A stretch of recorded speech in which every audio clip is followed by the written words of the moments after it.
My name's Martin Capstick. I'm the Managing Director of the North London Waste Authority, and I'm really pleased to welcome you here today, to welcome so many of you in the room and also those on the webcast, and really delighted to be able to present and talk about the project that we're hoping to deliver with you in the very near future. My official duties are to make sure that we start off on the right basis. So first of all, to remind you please to turn off your phones.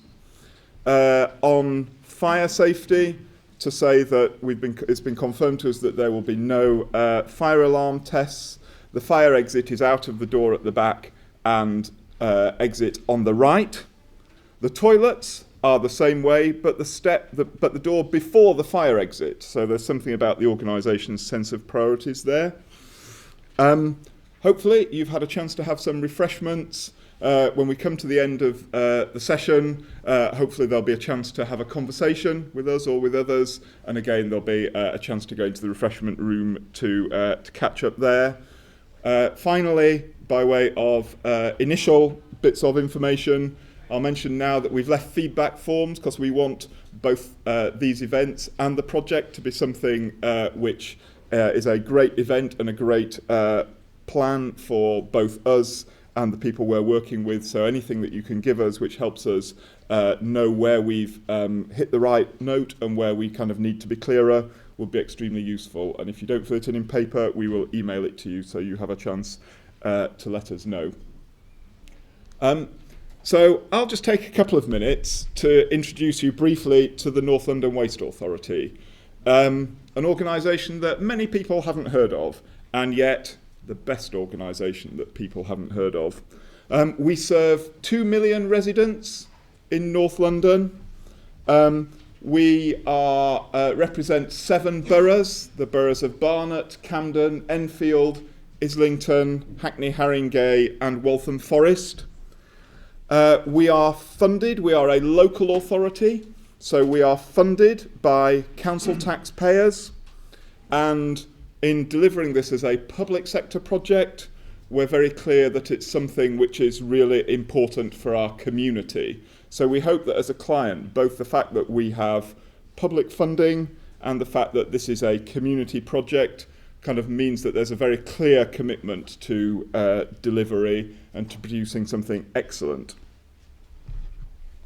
The project, I think, is really exciting because it provides a long-term sustainable solution for disposing of our waste. We have an existing facility which has worked excellently, but it's reaching the end of its life.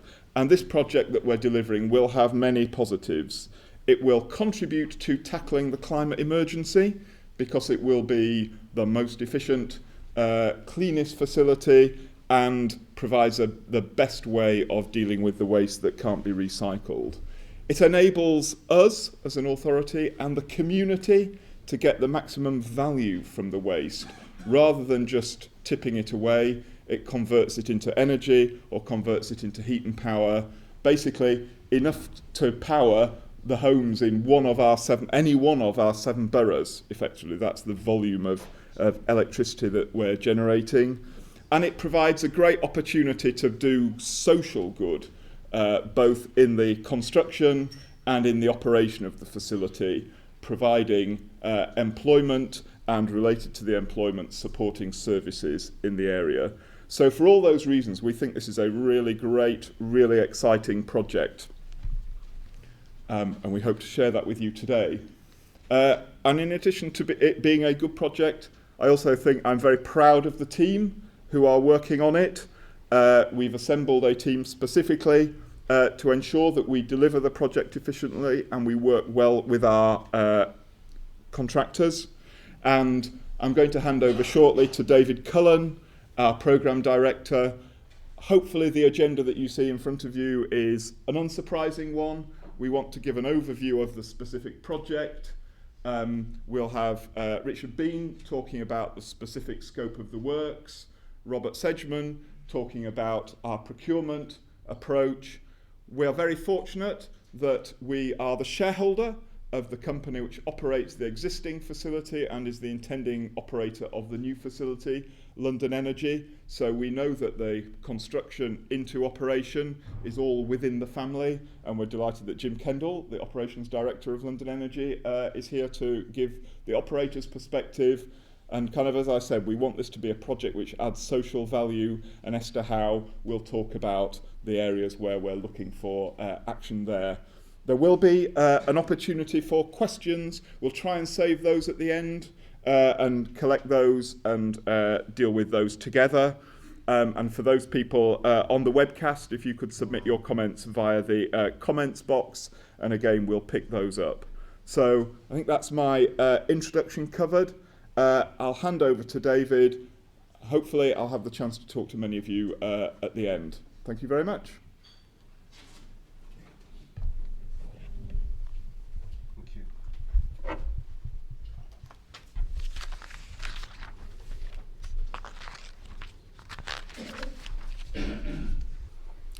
Good morning.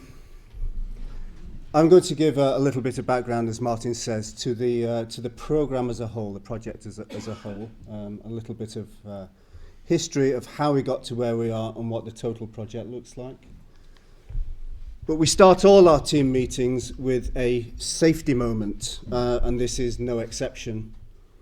Now, it may seem a little remote to be talking about the Challenger project in relation to what is a construction project. However, I think you'll regard the philosophy as highly relevant to decisions that we have to make in the field every day. So I'm sure you all remember the Challenger disaster.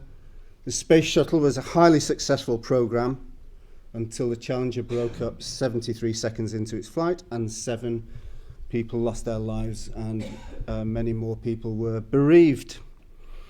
Now, it had been a successful program. NASA had developed perhaps a more complacent attitude towards safety management and their safety philosophy. And despite being warned by engineers that launching in cold weather was likely to be risky, they were highly resistant, let's say, to cancelling the flight and the public relations that would ensue from that. So they asked the engineers, can you prove to me that it will be unsafe to launch? And of course the engineers said, no, I can't prove it's unsafe. So they did launch, and we all know what happened next. So the relevance to us is effectively that they asked the wrong question. They said, can you prove it's unsafe? Otherwise we will continue. The real question is, can you demonstrate that it is safe, that the risks are manageable before we go ahead and carry out that operation? Now that's actually a very simple philosophy that I personally used in my decision-making process in construction. So I think it's a useful aide-memoire for us all when we are trying to decide on the balance between the imperative around progress, but the priority to keep our people safe. This is the architect's bird's eye view of what the project in total looks like.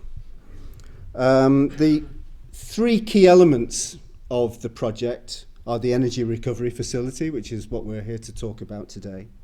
But there are also other facilities associated with the management of North London's waste.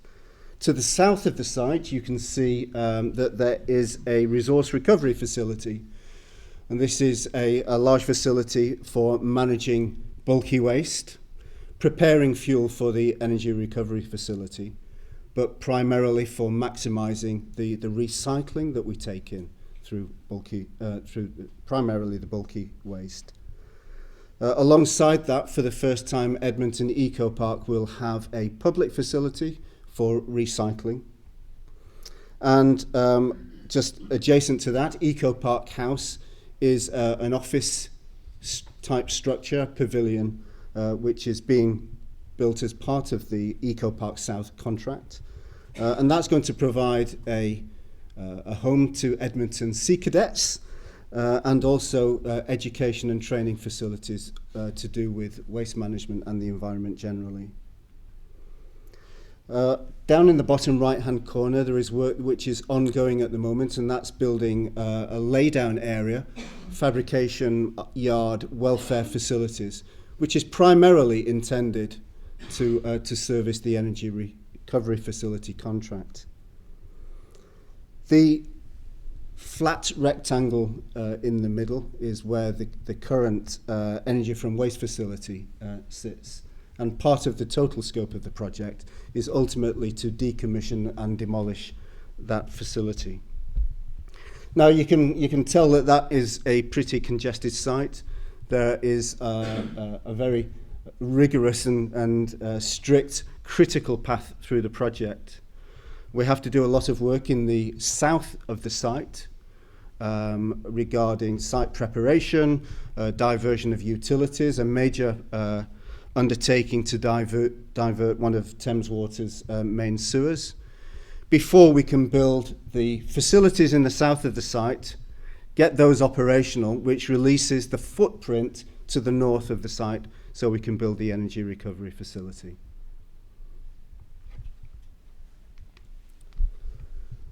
We have come together as I believe, a highly capable client team, and we have a very strong project vision, which we use to remind us of our priorities and we use in our decision-making process. It's hopefully a simple enough vision, it's memorable, and people can get behind it, but it's also quite powerful and informs why we are doing what we are doing. It's building a facility in which local communities will take pride. We are building in an urban area. It's very important not only that the local communities are not disadvantaged by our construction, by our project development, but also that we leave them a beneficial legacy.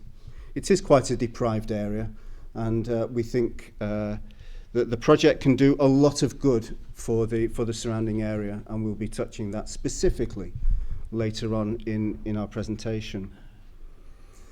It is a publicly funded project.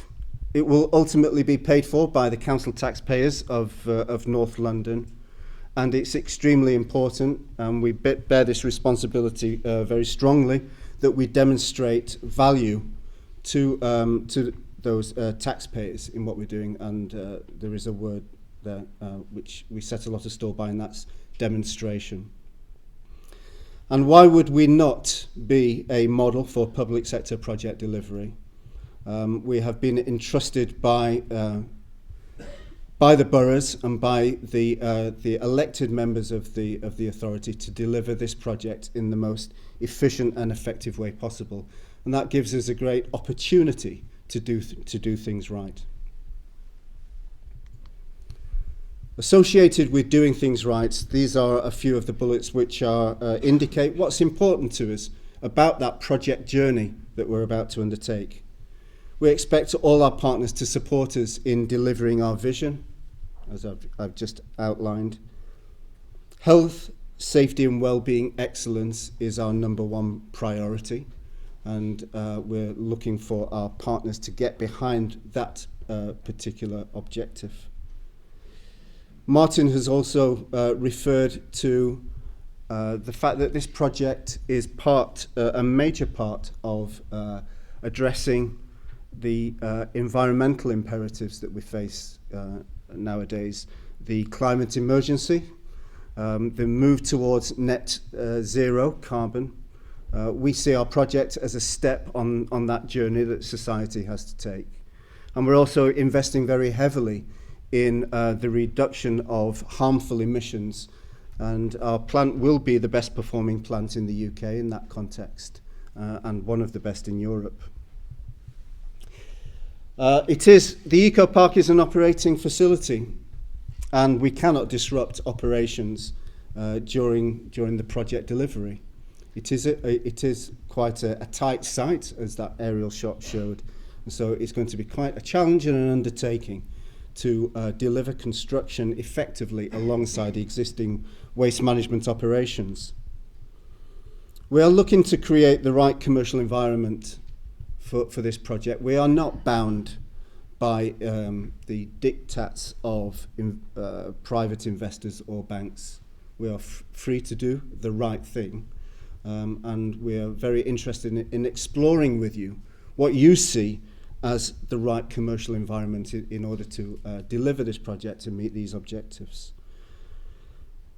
We will be a positive role model for employment relations. It's extremely important to us as a public sector authority that we have an ethical approach to fair terms and conditions of employment for all our workforce on the site.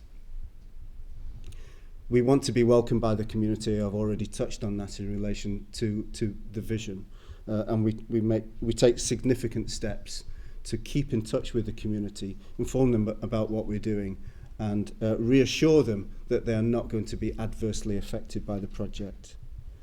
And lastly, as part of that social value, we will be creating apprenticeships, training, and opportunities for local employment and local businesses. Now, delivering projects of this magnitude is not the day job of the North London Waste Authority, and we have created a highly capable client team by employing around us technical and management advisors. We come together as an integrated team, and I think we've got a really compelling and strong team working on this project.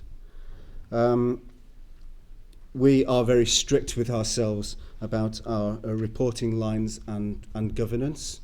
We apply a great deal of scrutiny to our plans and our progress delivery. But we're also subject to external governance applied by the boroughs, to whom we are accountable for delivery of the project, and that brings an extra perspective and an extra rigour to what we do. And lastly, we apply a stage-gated project development process as part of that rigour. I think it's well understood that gated processes, subject to that rigorous assurance, are more likely to deliver than others that don't apply that. We do have a safety-first culture. We are developing our health and safety programme. We have works which are going on in the field, and we are hopefully conveying a very strong emphasis and imperative around health and safety management, and we look to our partners to reflect that ethos as well. But we're here for a long haul. We're here for 10 years, and we're looking at continuous improvement of our health and safety programme. Evidence that we are putting health and safety as our number one priority, and there's no compromise in that respect. And the project is ongoing. It falls into roughly 4 distinct phases. There are a number of preparatory works which are ongoing, mainly civil engineering related, and that photograph is, judging by the blue skies, it was taken around summer or autumn of last year, and that's the construction of the laydown area, which is approaching the end of its first phase of delivery and just about to start the second. We also have contracts in place for providing additional access to the northern area of the site, for diverting the sewer, the main sewer, which the confluence of 2 sewers sits under the footprint of our resource recovery facility and has to be moved. And we've got various other enabling works contracts, all aimed at starting the EcoPark South works. Starting on site is actually going to be in 2021 on site, although the design element of the contract will start towards the end of this year. And as I said, this is all aimed at clearing the footprint, moving operations from the north of the site, which will allow the ERF construction, I'm not going to say any more about that because I'll be stealing my colleague's thunder. Once the ERF has been completed and proven in operation, so run for a period alongside the existing energy from waste facility, we'll move into the final phase of the project, which is the demolition and decommissioning of the existing energy from waste facility. So that takes us through in our current programme to 2031. That's all I'm going to say by way of background. So thank you for listening. I'm going to hand over to my colleague, Richard Bean, who's the project manager for the energy recovery facility, who will talk in more detail about the scope of the project we're here to talk about today.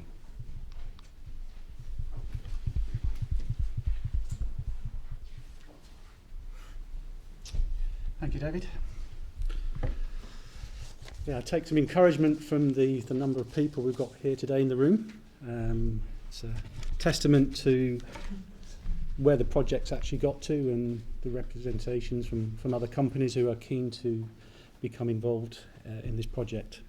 So in this section, as David pointed out, I'll take you through how we plan to transition from the existing site, the current energy from waste facility, through to the full operation of what we see as the world-class facility in the ERF. One of the key points that I'll keep talking to, and I'll touch on some of the points that David has already touched on, but in a little bit more detail, because it's important that you as representatives moving forward towards the tender process understand what the scope of supply is. This particular facility will be the first in the UK to use the selective catalytic reductions emission systems.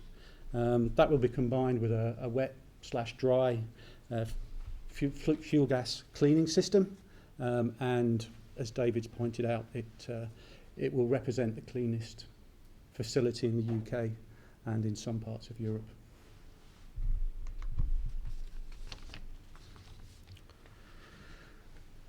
So as we deliver this project, on the right-hand side that you're looking at, I've got to reverse my comment. You'll see the existing layout that David ran through, and I'll just go through and recap. So the project, with the enabling works which David had touched on, is to transition from the existing energy from waste facility to the new energy recovery facility sometime towards the end of 2025. So the existing site covers an area of approximately 16 hectares, and as we've mentioned, consists of the energy from waste facility in the centre. And to the northern end, there's a number of facilities that currently provide support to the existing plant by way of fuel processing and byproduct processing. So the intention, as we've said, is to transition from the existing site. And just a point to note, and testament to colleagues in the room from LEL, is this current site has been operational since 1970. So we've got a vast amount of experience in keeping such plants in operation, and a significant contribution from LEL has been put forward into the design of our programme, and actually the way we've designed the plant and laid out the main facilities. So as we said, if we move over to the right-hand side now, David mentioned we've got the resource recovery plant down in the southern end of the site, and to the southeastern end we've got the 3 hectare laydown area that will be made available to the selected contractor at contract award, and provide that additional facility that the constrained site at the top will be unable to do in terms of laydown, fabrication, storage area and site amenities.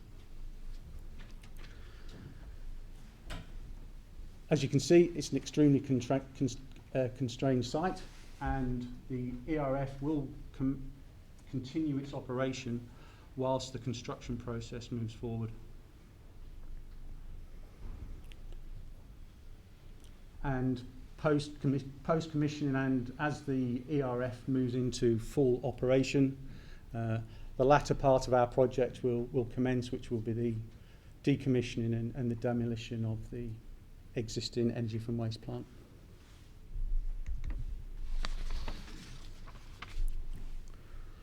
So if we zoom into the northern area, colours have gone a little bit here.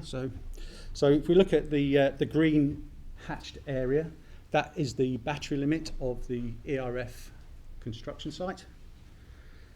The grey areas, the blocked grey areas, they are the current facilities that provide support to the existing energy from waste plant. Just very briefly, to the western end, we have a composting processing facility. In the centre, there's some fuel preparation area, and to the eastern end, we actually have a bulky waste facility that prepares fuel for acceptance into the existing plant. So in understanding the site area itself, the green hatched area, we've actually completed extensive geotechnical work and surveys to establish our baseline. We've used that baseline and obviously understanding of our design basis, well, I'll touch on technology selection in a moment. But we've used that baseline to inform us on the best layout for the ERF, not just from that baseline, but also understanding the existing constraints of the site with the ongoing operations of the existing energy from waste plant. So as you can see, David mentioned it's a constrained site and the orientation is east to west. So the blue line, again, it's not by chance that the ERF is sat there. It's been fully informed from our geotechnical and survey work, which is the baseline that will be included in the tender documentation as we formally come to market. And again, the work our colleagues at Ramble and work from other authority technical leads to actually come up with a design has been well informed by that baseline. So the key thing here is that site preparations will be completed ahead of contract execution, and in conjunction with the laydown area, that gives a workable site to deal with this scale and develop a methodology that allows a program to develop that is predictable in terms of its outcome. So as we move into the tender phase, we need to think around how that methodology is affected by the location of the site itself, the constraint that carries, and obviously the distance to the laydown areas.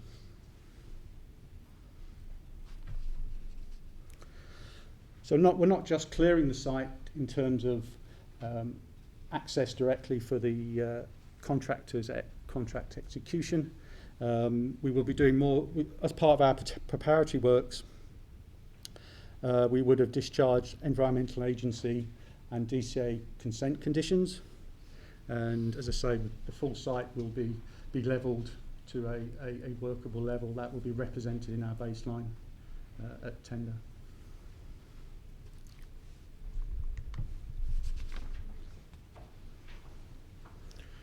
So if we just drill down into the actual scope of the supply, and my colleague Robert will touch on more detail around our commercial approach and contract structure.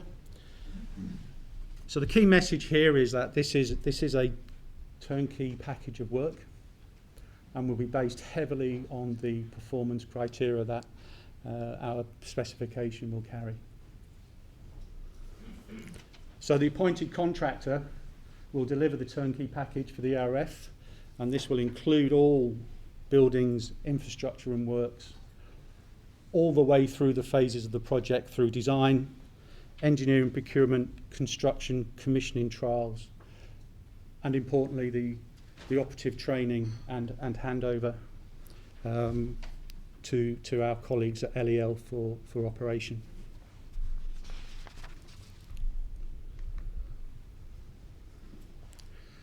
So we've been well informed, as I said, by the geotechnical work we've done to establish the baseline, and our preparatory architectural and process design work has best placed us for developing the layout of the building. Apologies, that should have scrolled on.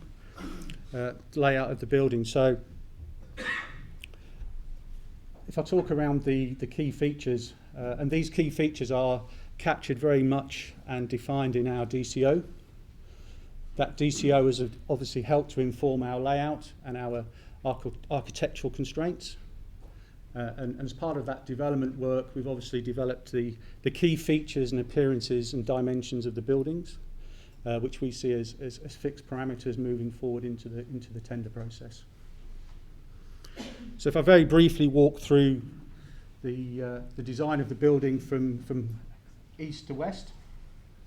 So, as I say, the key features of the building and has helped inform the actual physical appearance of the building, starting with our tipping hall, leading through into the waste bunker, into the actual main process hall itself, which will hold all of the process equipment, and I'll touch on that shortly.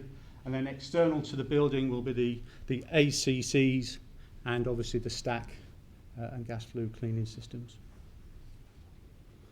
So the general layout, if I'll just talk to the process hall for a moment, the layout for the ARF is based on 2 identical process lines, each combining a combustion unit with boiler and gas flue treatment. Both lines will then lead into a common turbine generator, condensing system, and the auxiliary systems that are necessary to operate the plant. So it's 2 lines into one common turbine arrangement.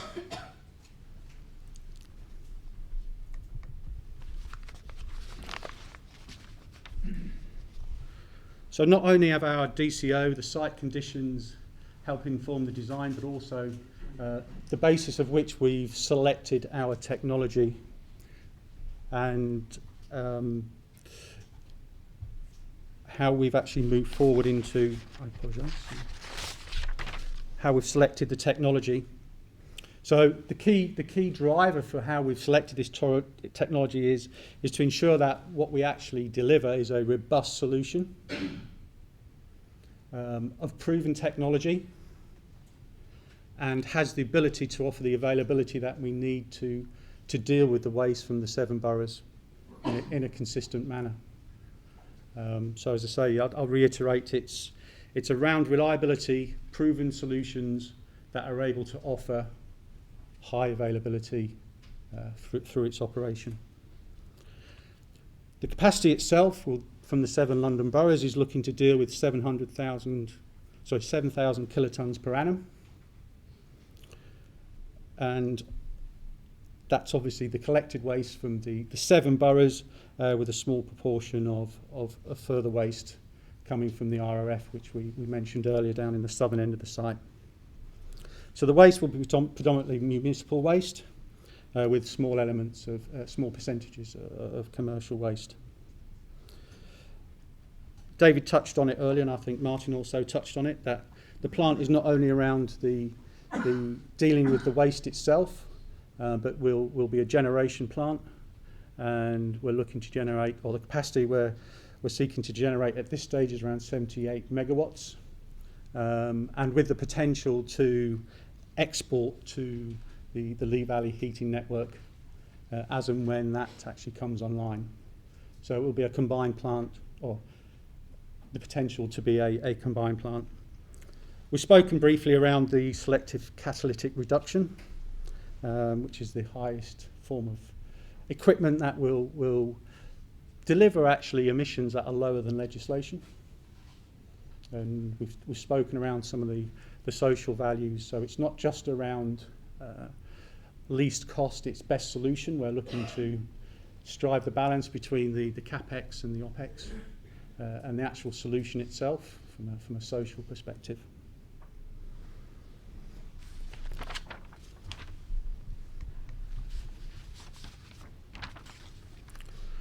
So a slide in a slightly different way to the way David presented in terms of the steps that we follow. So as an authority and client team, we've developed a baseline program that actually delivers the requirements of the enabling works, the EcoPark South works, ahead of contract execution for the actual ERF itself. So it's a very clear scope. And we spent a lot of time understanding the interfaces between site operations and the other packages of work that will be delivered outside of the ERF project itself. The programme that we're currently running with is forecasting completion of these activities ahead of contract execution. So it's a clear understanding of the interfaces and the risks. So in terms of the scope offered through the tender process, it's very clear, and we clearly understand the boundaries and the interfaces. Post-ERF construction, commissioning and handover to LEL will obviously, as we've mentioned previously, will be the decommissioning of the existing facility. Again, another package of work that will be outside of the ERF scope.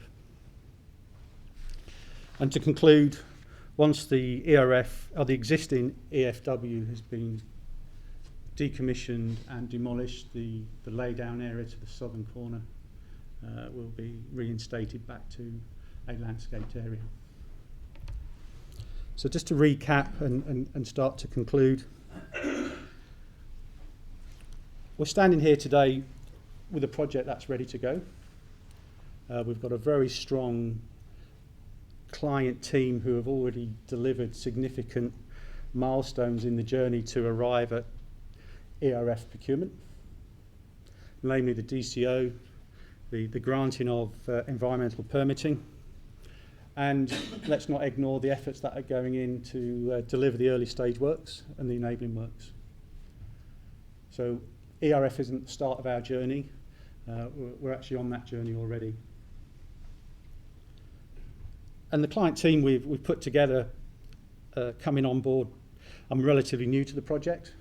What gives me great confidence, and I'll echo what Martin said about the team that we've got here, is it's not just one corner of the diagram that David presented. It's right across in terms of our legal support, our commercial support, operation support, social value support. So we've got a very balanced view that when we actually start developing the program, or we've had a balanced view to develop the program. And in taking that approach, what we're offering is a de-risk program. A de-risk program that's benchmarked to the market. So what a contractor would expect to see for a project of this scale in a program is present in the program. So for example, we've got the front-end engineering leading into detailed design, leading into procurement, leading into construction, cold commissioning, hot commissioning. So all of those stages we've been very cautious on how we put those together and to ensure that we've benchmarked those back against the market. So no surprises, and we're able to offer that de-risk position from the outset, and that forms or informs our thinking as part of the process when we're developing our detailed tender documentation that will be released to market further down the process.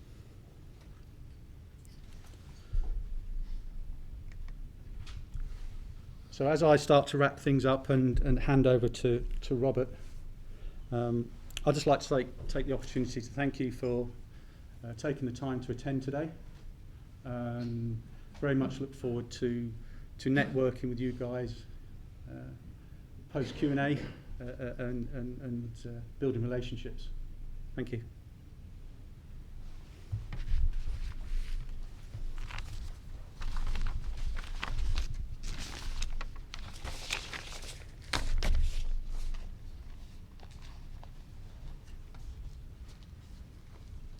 So just while this is playing through, I'll talk to this. One of the key deliverables that we will discharge ahead of the tender process will be our planning consent submission into London Borough of Enfield. And as you can see from this fly around, a huge amount of work has been done by our architectural partners and all of the technical advisors associated with the project to actually come up with a solution that is agreeable to both the planners and obviously to meet the objectives of the project in terms of the social value and obviously the performance of the plan itself. So I'll hand over to Robert, and thank you for your time.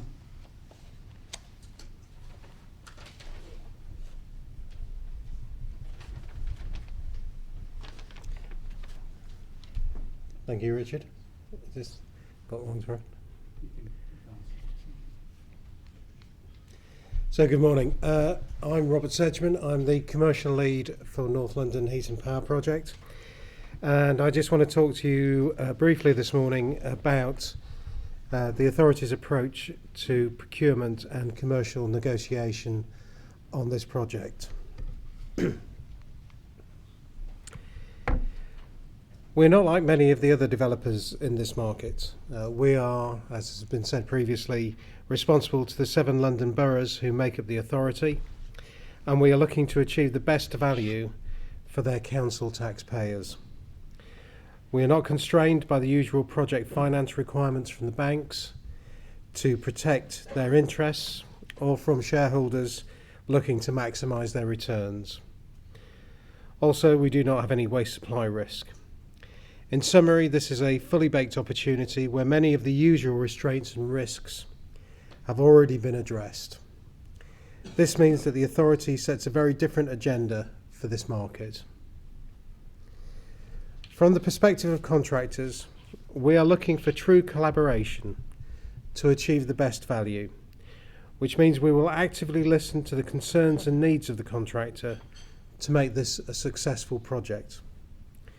For instance, these market information days are not only for the authority to pass information to the market on the project to help you understand what we are trying to achieve, but very importantly, certainly from my perspective, we are very interested in understanding the market position on this type of project and how the market would want to approach this in order to achieve the outcome of best value.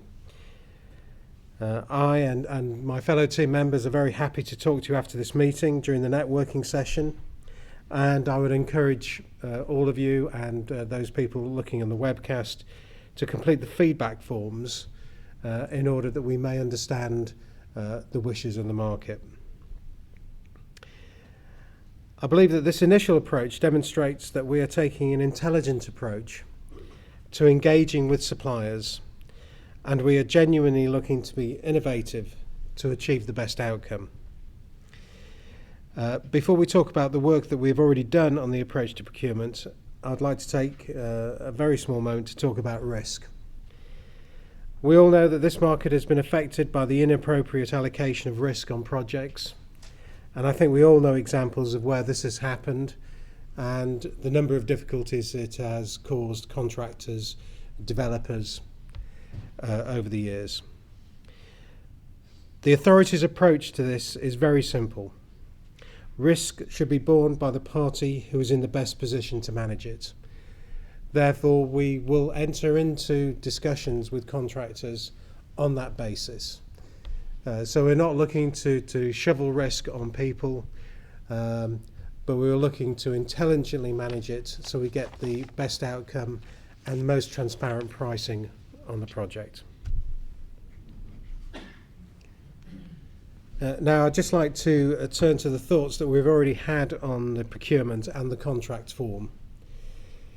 As presented earlier, the authority has worked diligently over the last year or so to build a team of not only the best advisors but the best team members who have expert knowledge of this field of developing energy from waste facilities, of construction and process. And the authority has worked with this team to draft a strategy for procurement that we believe will achieve the outcomes we desire. Again, I would state the underlying theme for our contractual approach is collaboration between the authority and the contractor. However, for the avoidance of doubt, this will be an engineering, procurement and construction contract. The authority does not expect to have the ability to manage different lots of work relating to the construction and the process plant for the ERF. And therefore we would expect either the process lead contractor or the civils lead contractor to wrap the project in that EPC. We are proposing an SQ stage to understand those contractors who are suitable to progress to the next stage. The reason for this is the next stage of competitive dialogue will involve the incurring of costs, and this should only be undertaken by contractors who have demonstrated the ability to deliver the project. The competitive dialogue stage will allow contractors to discuss the whole project and develop their offer to a mature level that will allow a fully thought through offering, including the cost to be delivered. Now, in order to achieve this, we are currently proposing the use of ICME Red Book as the basis for the contractual structure. And we will work hard on making this appropriate for both the civils and the process elements of the contract. This form of contract is based on the authority and its advisors' market knowledge. But, as with every aspect of this procurement, we would welcome your feedback, and if you have specific views you'd like to put to us, we'd be very happy to listen to them and take them into account. Our aim in the design of this procurement process is clearly to enable bidders the maximum opportunity to demonstrate the full range of advantages that their offer can give the project. And we look forward to reviewing innovative and interesting bids from the market. Lastly, just to reiterate on some of the key dates, going from the ODU notice this summer through to contract award in 2022. Start on site it is 2023, so there will be a pre-design period of around six months, looking to get takeover in 2025. So thank you for your time, and I will now hand over to Jim Kendall, the Operations Director from London Energy, who will talk us through the current operation on site. Thank you, Robert. Morning, everyone. Morning. So I am Jim Kendall. I'm the Operations Director for London Energy. We are the operator of the existing facility. And I'm just going to give you an introduction to who we are, what we do, and then a little bit more of a focus about the EcoPark, which is where the ERF will be constructed. So you've all sat very patiently, for which we're very grateful. It's just a couple of slides from me. Give you a bit of background. London Energy is a limited company. We have a board of directors, 3 executive directors, of which I am one. We're supported by 5 non-executives. We have the NLWA as our sole shareholder. That means we are publicly owned. We are very proud of that public ownership. We feel that sets us apart. It means that we are different from a lot of the other waste operators within the sector, and it's something that we are very proud of. We very much feel that we are owned by the people which we serve. We have a track record. As has been said, the current facility was designed in the 1960s. It was built and commissioned around 1970. This year is its 50th year of operation. That means it, over its life, has diverted something like 25 million tonnes of waste away from landfill. And that too is something that we are justifiably, I think, proud of. The current facility still works with a very good level of availability. We still process around 540,000 tonnes of waste each and every year. We generate 250,000 megawatt hours of power that we export to the grid. We provide services of waste reception, recycling. They're focused on the EcoPark, but the EcoPark is not all of what we do. We run waste transfer stations in the borough of Islington at Hornsey Street. We run a waste transfer station in the borough of Barnet in Hendon, which is a rail link facility. We run recycling centres across the North London region where we interact with members of the public taking their household waste. So the EcoPark is where the focus of our operations are, but it's not all of what we do. In terms of our staff, we have around 340 directly employed staff. The board of directors over the past 5 years has taken the company through something of a transformation process. Those 330 odd staff haven't all been with us since the 1970s. Sometimes it feels like it, but they haven't. They are a modern, flexible, diverse, highly skilled workforce. Turning to the EcoPark, it's an operational site. There's no getting away from it.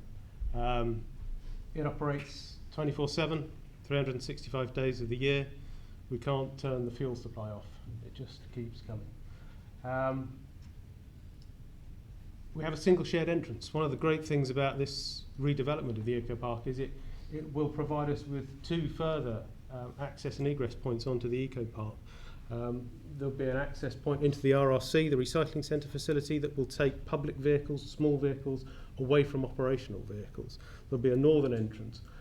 We currently have around 150,000 vehicle movements annually through a single entrance.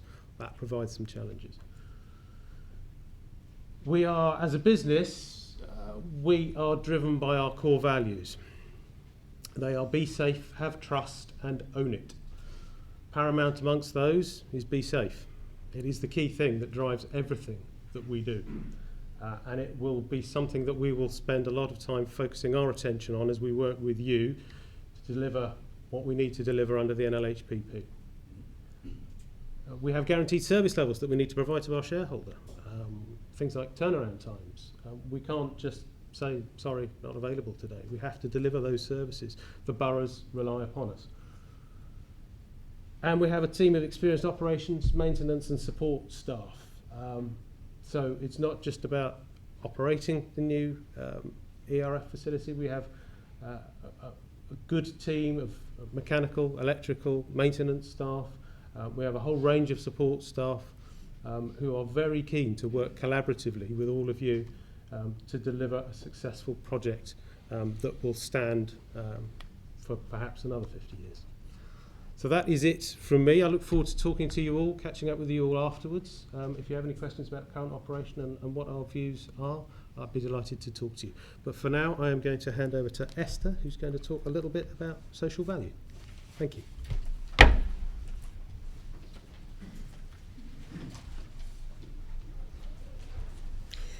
Good morning, everyone. My name's Esther Howe. I'm the social value lead for the project. So, what is social value? What's it about? It's about well-being, it's about people and placing that central to what we do. David recapped earlier on the vision of the project and drew attention to the demonstrating value element. When we think about value, yes, monetary costs and benefits, but there's also social value, environmental value, and as an organisation we want to make sure that we are taking a holistic view of value and bearing all types of value in mind when we're making decisions and steering this project. So the project has a social value strategy in place, and what that strategy does is it sets out how our 10-year construction programme is going to maximise benefits for local people and the wider community. Why have we got this social value strategy? These are some of the drivers for it. We have some DCO obligations relating to apprenticeships and training, and I'll run through those in more detail. But much broader than that, this fits with the project vision, as I said, and as a project we are very clear that this is the right thing to do, and it's something that we want to be setting new benchmarks for in terms of construction projects. This is an important element of making the case for the project. No surprise that there's quite a lot of objections to the project in the local community and further afield, so this is an area where we can really make the case for the project. To address social injustice and make society more equitable, Edmonton in Enfield is one of the most deprived parts of London and therefore in the country, and so there's a real opportunity here which other projects potentially wouldn't have to maximise social benefit. To ensure economic benefits are experienced locally, so a key element of what we want to do is make sure that the expenditure associated with this project benefits the local area and is retained in the local area as far as possible and practical.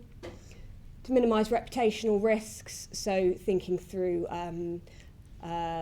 elements around employer relations and so on, which we come on to later.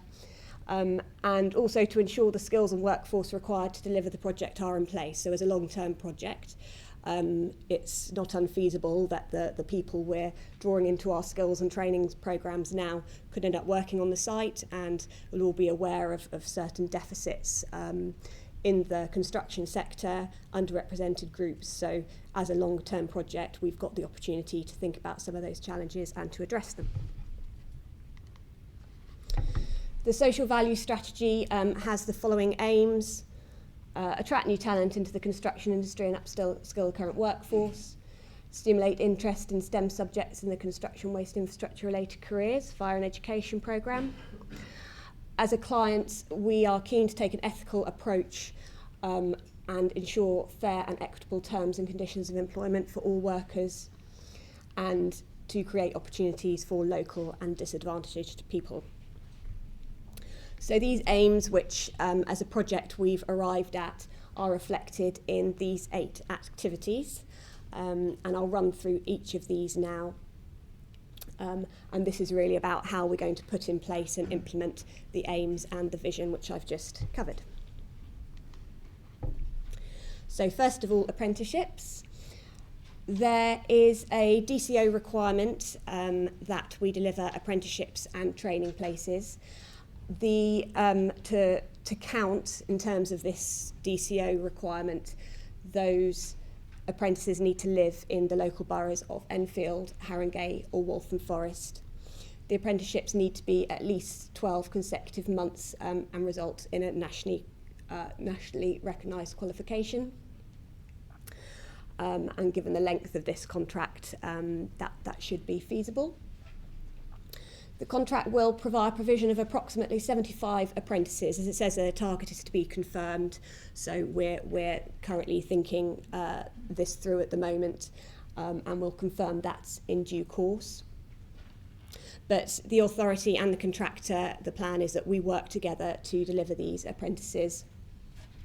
There's a number of ways it could work best, depending on the role of the apprentice. Obviously, there are different training providers we can use. The first apprentice has recently started, which is great, for that apprentice, we are working with Capital City College Training, which is the organisation which covers the College of North East London and Enfield College, so the local education provider. So that's an obvious place to start, but that's not to say going forward we can't work with other training providers. And as with all these activities, we'll be tracking progress very carefully, both through our formal monitoring processes, but also just through the less formal working arrangements we have with you to ensure that the apprentices stay the course, they have a positive experience, and we really add value in this area. Second activity is training. The DCO has a requirement for us to deliver on-site skills training places, and these are placements which demonstrate potential employment opportunities to a new entrant to the construction industry or assist an unemployed worker back into the sector. So there are specific target groups which we are looking at here. And the idea is that we provide a combination of pre-employment advice and classroom-based skills and exposure to practical skills on site.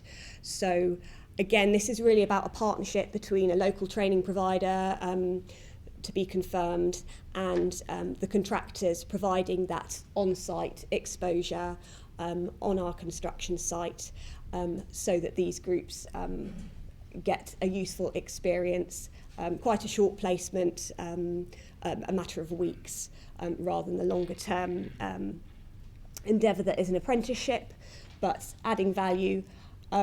The contract will require provision of approximately 150 skills training opportunities. Again, that's to be confirmed in the coming months, but that's our initial thought. It needs to be a local resident, again, from those 3 boroughs. And as for the apprenticeships, we'll be looking to work with the contractor to develop a plan which works best, working with local education providers and to effectively track progress. Third, we've got London Living Wage. This is something which is required for all the workforce on our site. Fair pay rates increase standards of living and promote successful employment relations, so we're quite clear this is something that we want to do. employees and workers, including temporary or agency workers working primarily at the site for the contractor or its subcontractors, must be paid at least the London living wage, which is £10.75 as of last November. And as an organisation, we're pursuing London Living Wage Employer Accreditation. This is something which the Living Wage Foundation has set up and we think is useful to do, because it sends the message very clearly that we think this is a good thing to do and encourages others to implement the London Living Wage. And that accreditation will drive some of the data we need to collect on this. And as a project, the apprentices, as well as the rest of the workforce on the site, will be paid the London Living Wage. Next, we have benefits to the local economy. Firstly, with regard to local businesses and local expenditure, we want to maximise expenditure within the local area. This is a DCO obligation as well. The obligation is specifically around providing information and notices to local businesses. And that requirement will be passed on to the contractor, and we will want to make sure that tangible steps are taken, are set out and agreed in advance as to how this will be achieved, and that we're closely monitoring and tracking this. There may be potential for further specific measures around this and even a target to be incorporated into the contract, but that's to be confirmed. Then with regard to local labour, that's not something which is in our DCO agreement, but is no doubt familiar to everyone here as something which construction projects commonly aim for, and as a project it's very clear that this is something we want to do to maximise benefits to local people. And so the starting point is clearly to make sure that there's a clear plan to maximise local employment and to make sure that we're monitoring and tracking against that. And as above, there may be scope for further detail and targets to be incorporated in the contract here, and that's something we'll be considering in the coming weeks. 6, equality, diversity and inclusion. So the aim here is to support a diverse workforce and maximise the benefits of the project for underrepresented and disadvantaged groups within the local community. Again, this is a reasonably kind of clear and obvious goal, but going forward, we will require contractors to have clear policies in place around this, and to set out how they are planning to promote EDI, and as well as a plan, we'll be monitoring this closely. And again, there may be scope for more detailed measures around this work stream, so it's a work in progress as to what exactly we do here. There may be certain target groups, for example, that we feel it's appropriate to think about for this contract. The 7th activity is about community projects. So there will be local people who experience the negative effects of disruption while the construction project is underway, and we feel that it's useful to think about what local projects we could pursue which would provide some potential compensation for that. So when we say community projects, we mean projects which will generate environmental or social benefits for those living and working closest to the site. And there's some examples there of the types of projects that might be relevant. So given that the contractors are based on site and will have the workforce and the equipment and the skills and no doubt experience of these kind of projects, there will be a requirement on contractors working with us to identify appropriate projects and to consider how they can contribute resource to delivering these projects. Finally, we're just getting going on a schools programme. So the aim here is to stimulate subjects in science, technology and engineering and maths subjects and related careers. Identifying local schools is what we're currently doing. We're targeting the 11 to 14 age group, so local secondary school. We've yet to design exactly the scope of the sessions, but there's clearly a range of useful topics to cover in association with our project. There may be an on-site element involved, bringing children onto site so they can have some first-hand experience of the project. and we'd very much be looking for contractors to get involved in those programmes, and to whether it's directly or indirectly to be a part of that programme. So that's it from me, and happy to take questions afterwards, and I'll hand back to Martin for... Are we going to take questions now? Should we do that now and then you wash up? Right. Yep. Okay. Hand back to David. Right, thank you.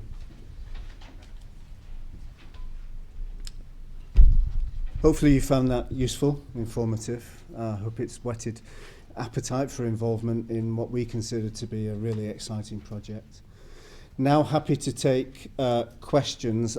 I think we have questions from our online members today, as well as in the room, and scattered around the room. I do have some of my colleagues with me, so I'll expect them to be on point to handle the more difficult questions. Any questions in the room first? I was just trying to understand, you said that a main contractor would be appointed. Obviously, there's a lot of us that would fall under a subcontractor category. I just wondered if there would be any onus to kind of use the people that are interested on the framework, etc. As Robert said, it will be, thank you for your question, it will be a single EPC contract. That will be the head contract. But we are going to do everything that we can to make opportunities available to contractors at Tier 2 and Tier 3. We will be sharing information about people who are interested, so participants in today's meeting, and also if you register your interest and your capabilities online through the website, we will make that list available to the candidates who would be interested and capable in taking the head contract. We will also be holding 2 further market information days, so there will hopefully be further opportunities to establish your presence and hopefully make connections with other interested parties. Hope that helps. Simon Jure, Dyer and Butler. Hi, I just wanted to know how many contractors you're looking to take through to ITT stage post SQ. Robert, would you like to say? Yeah, so we're looking to promote as much competition as we can. As I said, the SQ stage will be there to only take people through that can demonstrate their ability to deliver the whole project. But I would expect there to be at least 3 into the ITT stage.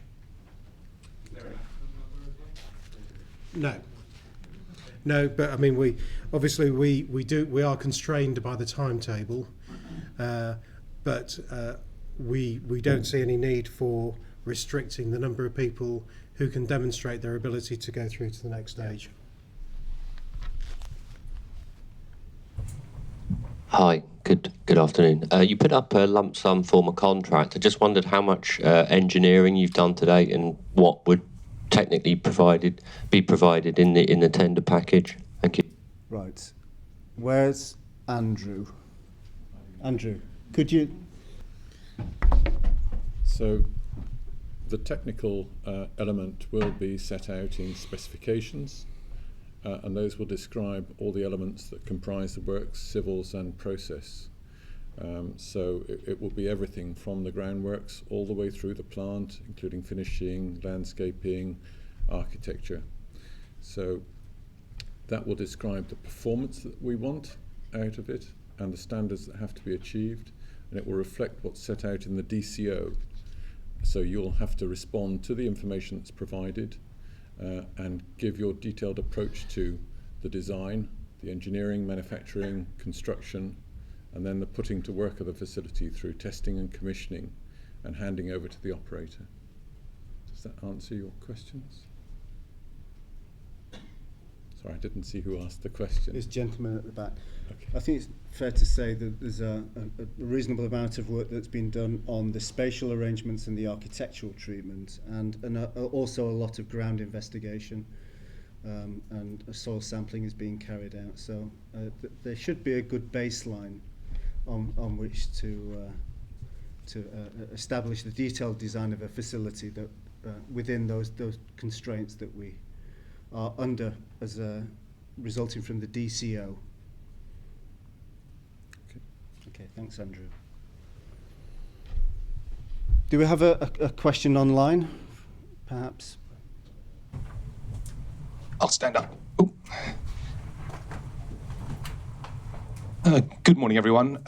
My name's Douglas Chisholm. I work with David leading the delivery of projects, and I've been monitoring the online questions. And David, there are actually two questions that are very similar, and they ask about what's known as the NIKI terms and conditions, and essentially ask, will this site be designated a NIKI site? And I think there is an answer to that in the Q&A documents. Well, it's a possibility, yes. I mean, you've heard me talk about our determination to be an ethical employer and to have fair and equitable terms and conditions for all employers, and to have harmonious industrial relations. We're currently consulting, and we're looking at the advantages and disadvantages associated with NIKI registration. We will make a decision in due course, and you will be kept aware of that. So that's all I can say at the moment. A decision has not yet been made, but a decision will be made. And if we feel that the NIKI agreement best serves our vision to have harmonious industrial relations and fair employment conditions, then that's the route that we will take.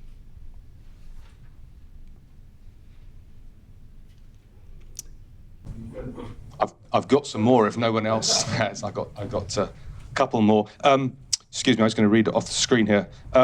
One question which may have been answered earlier, but it says, you mentioned that you're keeping in touch with communities and demonstrating social value.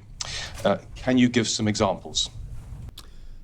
Of us keeping in touch with communities? Yes.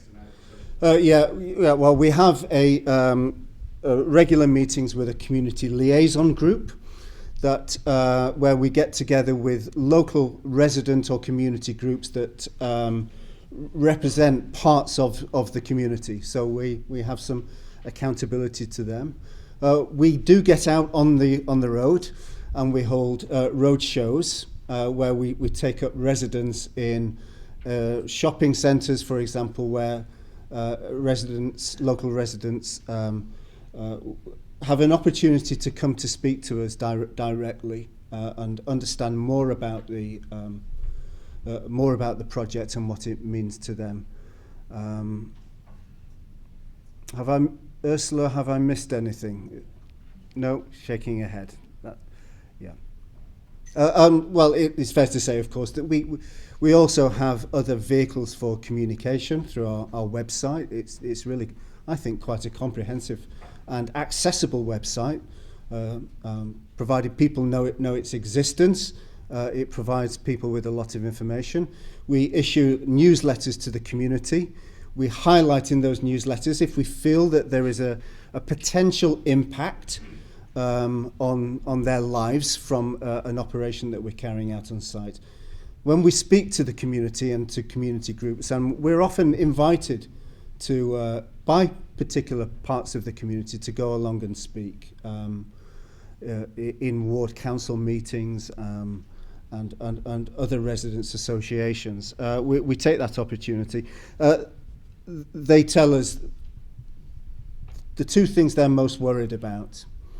First of all, is the plant going to pollute the local community? And I think we have taken that extremely seriously, and we expend a lot of time and effort into alleviating people's concerns there and demonstrating that the investment that we're making in emissions control, emissions reduction, will mean that this plant is not harmful to them. And the second thing is construction traffic. Is my life going to be affected by heavy vehicles movements of labour, plant and materials. And there is bound to be some impact as we increase the volume of traffic on local roads, but we find that provided people are informed in good time and are treated with respect in that context, that we get a positive reaction from the public.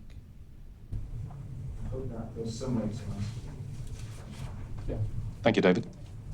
I have one more, if we have time, and this one I think will test you. It's from Simon Nichols from Agrimac Limited, and it's rather technical. And he asks, what is the NOx ELV that the selective catalytic reduction system is required to meet? And I would hope you have that off the top of your head, David, but you might want to ask someone else. Well, I'm not sure what the ELV is, but what I do know is that we are our NOx emissions will be 60% below the Environmental Agency's safe limit. If that is the ELV, I've not heard it referred to in that, using that abbreviation, but Houston, have I got that right? Yes, but we're more driven by our environmental permit, which we already have in place, and the limit set for NOx is 80 milligrams per cubic meter. So that's the number that you should watch out for. Right, thanks, Houston. Close but no cigar, I think. That's it. All right, thank you, Douglas. Any more questions from the room? No? Okay, well, thank you for those questions. I'm going to hand back to Martin now for a concluding wash-up. Thank you.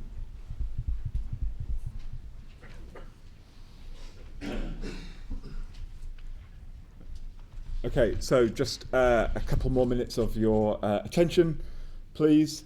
Again, hopefully, what we've done today is given you a clear understanding of the position of us as a client, our determination to deliver this project well for our residents, to deliver value, and to work well in partnership with our delivery partners.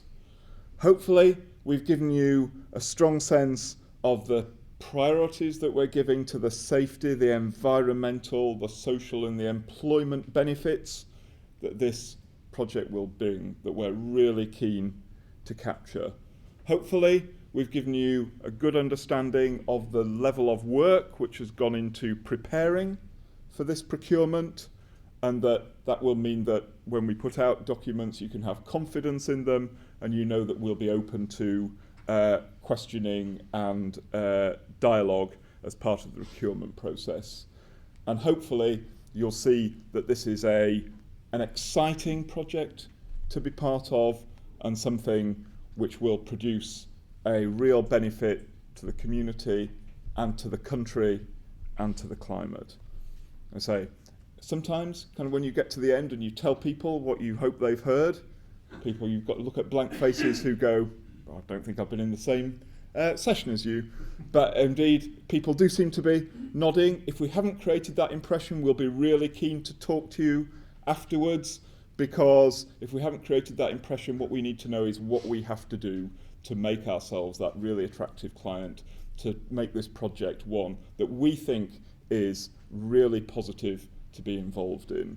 And as we've said before, we've got further work to do prior to launching the procurement. We've got some further market information days. We'll be undertaking further work, and so we'll have further information to share as we go along, including picking up some of the points raised in questions today. We really hope that you'll come on that journey with us, and we look forward to dealing with you in the future. I think that's all I was going to say in order to finish.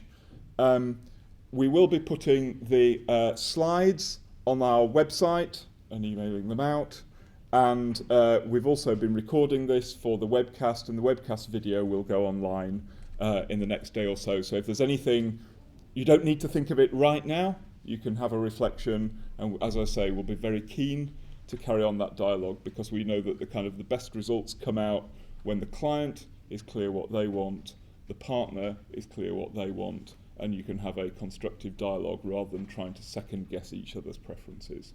So thank you very much for that.